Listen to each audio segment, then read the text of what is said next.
இந்த சம பார்க்கலாம். இதில் வந்து எக்ஸ் கமா ஒய் வந்து எக்ஸ் ப்ளஸ் 3ன்னு கொடுத்துருக்காங்க. ஓகேவா? அப்புறம் எக்ஸ் ஒய் அதோட values are natural numbers less than 10 அப்படின்னு கொடுத்துருக்காங்க. ஓகேவா? நேச்சுரல் நம்பர்ஸ்னால் என்னென்னு சொல்லி தந்திருக்கேன். 1 2 3 அப்படின்றது லெஸ் தேன் 10 10ஓட குறைவாக இருக்கணும்னா 10 எடுக்கக்கூடாது. ஏன்னா less than or equal to போட்டிருந்தால் மட்டும்தான் 10 எடுக்கணும். இதில் ஈக்குவல் டு இல்லை, ஸோ 10 எடுக்க மாட்டோம். கரெக்டாக? அப்போ எக்ஸ் வேல்யூ என்னது? 1 2 3 4 5 6 7 8 9. ஒய் வேல்யூ என்னது? 1 2 3 4 5 6 7 8 9. ஓகேவா? அடுத்த ஒய் வந்து எக்ஸ் ப்ளஸ் 3ன்னு கொடுத்துருக்காங்க. அப்போ எக்ஸ் வேல்யூ எல்லாத்தையும் போட்டு ஒய்யை சப்ஸ்டியூட் பண்ணி எடுக்கணும். அப்போ தான் நம்மளுக்கு ரிலேஷன் கிடைக்கும். கரெக்டாக?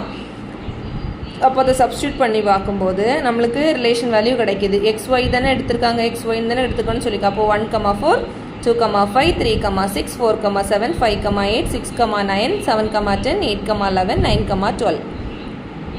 ஆனால் இதில் வந்து அந்த 9 12 நம்ம ரிலேஷனில் எடுக்கலை. ஏன்னு பார்த்தீங்கன்னா நம்மளுக்கு அந்த ஃபேக்டர் வந்து என்ன சொல்லியிருக்காங்க?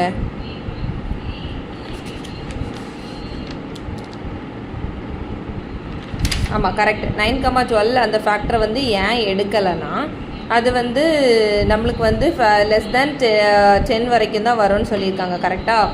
அப்போ நம்மளுக்கு வந்து ரிலேஷனில் வந்து லாஸ்ட் ஃபேக்டர் வந்து 12 ஆகிடுச்சு. ஓகேவா? அப்போ அந்த நம்பர் நம்மளால் எடுக்க முடியாது. ஸோ அதுக்கு அந்த ஃபேக்டரை மட்டும் நம்ம எடுக்கலை. ஓகேவா?